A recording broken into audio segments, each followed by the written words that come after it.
Hello बच्चों, जय हिंद जय भारत।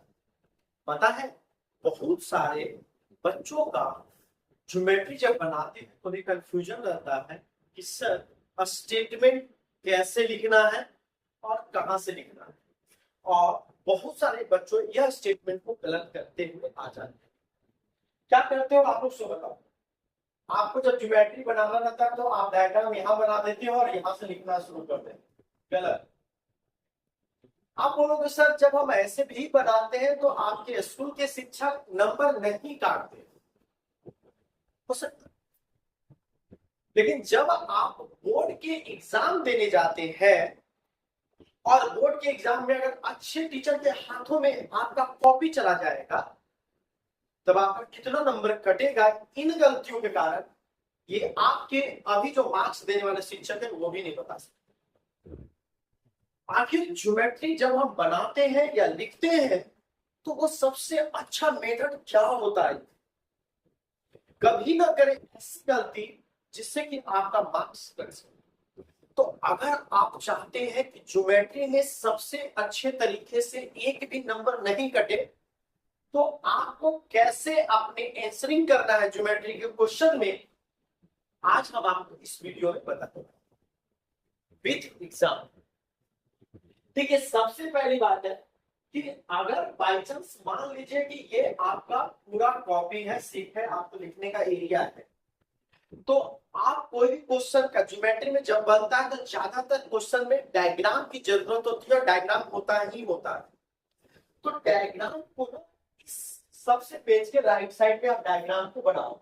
जैसे मेरा यहाँ पे ये डायग्राम आपको दिख रहा है, ये डायग्राम को दिख रहा है और इस डायग्राम का स्टेटमेंट क्या होता है, स्टेटमेंट कैसे लिखते हैं। बच्चों को ये स्टेटमेंट को याद करने की जरूरत है? बिल्कुल भी नहीं। अगर आपके एग्जाम में आपको ज्योमेट्री का जी भी नहीं आता है तब भी आप 4 नंबर के क्वेश्चन में 2 नंबर, 3 नंबर के क्वेश्चन में 1 नंबर या 2 नंबर लाना चाहते हैं, उसका भी मैं आपको ट्रिक बताऊंगा। बने रहिएगा आप हमारे इस वीडियो में।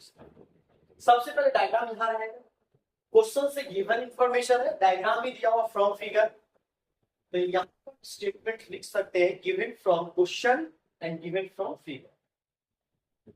आप एक बात बताओ, जब किसी आदमी को आप रिप्रेजेंट करते हो, उसके बारे में बताते हो, तो आपके बगल में खड़ा रहता है तो बोलते देखिए ये मेरे बड़े भाई है, ये मेरे ये किए हुए, कैसे ऐसे प्रेजेंट किया जाता है कि उस आदमी को माथे को उठा के रखें तो देखिए ऊपर वाले जो भैया है ना वो है, ऐसे तो नहीं बताते हैं ना। जब कोई बच्चा स्टूडेंट यहाँ पे ऐसे लिख कर, जब कोई स्टूडेंट यहाँ पे ऐसे लिख कर यहाँ पर से स्टेटमेंट लिखना शुरू करता है, कितना गलत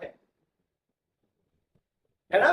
तो ये गलती कैसे सुधारेंगे, तो स्टेटमेंट जो होगा, हमारा जो स्टेटमेंट डायग्राम जो होगा, मेरा डायग्राम यहाँ होगा और इसी स्टेटमेंट को हम यहाँ से लिखेंगे जस्ट इसके बगल से। यही सबसे अच्छा स्टेटमेंट होता है, ठीक है ना। तो सबसे पहले लिखेंगे यहाँ पर स्टेटमेंट हम यूज करेंगे और स्टेटमेंट का यूज करेंगे वो आप लिखेंगे given from question, given from question.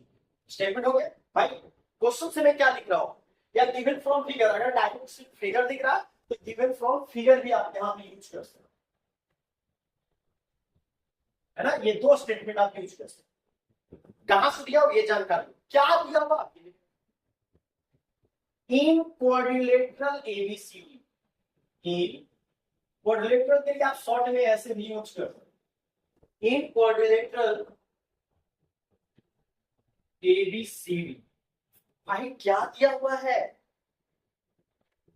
AC is equals to AD है ना पहला, एंड बोला AB is a bisector of angle A and AB is a bisector of angle A, है ना। AB क्या है, एंगल A का बाइसेक्टर है। बताओ यह जो इंफॉर्मेशन लिखा गया है बच्चों, वह इंफॉर्मेशन कहीं और से नहीं लिखा गया, आपको अपने मन से नहीं लिखना है। जो दिया हुआ है उसी को आप लिख कर कोई भी एग्जाम में 1 या 2 नंबर आप उठा सकते हैं। क्यों? कि सीबीएसई जो होता है आपको इस डायग्राम और इस स्टेटमेंट पे भी मार्किंग करता है, क्योंकि यहाँ पे आपको स्टेप मार्किंग मिलता है। ठीक है, तो जो दिया हुआ है पहले उसी को लिखना सीखो कि उसे आप कैसे लिखोगे। क्लियर? वो लिख लिया। अब इसके आगे बढ़ना है भाई। लिखने के बाद अगर ये इंफॉर्मेशन लिखने के बाद आपको प्रूव क्या करना है वो लिखना होता है, यानी इस स्टेटमेंट के बाद लिखना होगा प्रूव। आपको प्रूव करना क्या है, जो भी प्रूव करना रहेगा, लाइन 1 लाइन 2 जो भी रहेगा, 3 रहेगा, तीनों लिखेंगे। प्रूव करने के बाद अगर कंस्ट्रक्शन का रिक्वायरमेंट है, अगर प्रूव करने के बाद, डायग्राम के बाद, प्रूव करने के बाद अगर कंस्ट्रक्शन की जरूरत है तो कंस्ट्रक्शन करेंगे, और अगर उसकी जरूरत नहीं है तो कंस्ट्रक्शन नहीं करेंगे। डायरेक्ट अगर प्रूव करने के बाद कंस्ट्रक्शन, यहाँ पर मैं रेड में लिख देता हूँ, प्रूव करने के बाद अगर कंस्ट्रक्शन की जरूरत है, प्रूफ के बाद कंस्ट्रक्शन आएगा, और कंस्ट्रक्शन के बाद आएगा प्रूफ। आप किसी भी चीज को प्रूव करने के लिए क्या प्रमाण देते हैं ये आपको देना होगा। ठीक है, तो बच्चों ये छोटा सा वीडियो में मैंने आपको समझाया। आज के बाद आप कोई भी क्वेश्चन बनाओगे इतना स्टेप को जरूर फॉलो करना, देखना आपका मार्क्स जरूर बनेगा। आपको ज्योमेट्री का क्वेश्चन नहीं आता कोई फर्क नहीं पड़ता, यदि ज्योमेट्री का क्वेश्चन पढ़ो, डायग्राम बनाओ, डायग्राम बनाने के बाद जो स्टेटमेंट बोला गया उसको अपने लैंग्वेज में आप लिखो।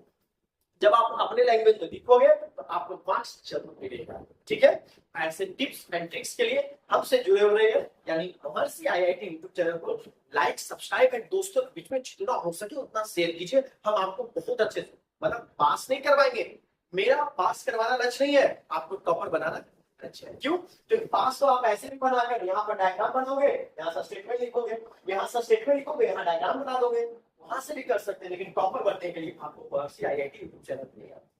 थैंक यू बच्चों, जय हिंद, जय भारत।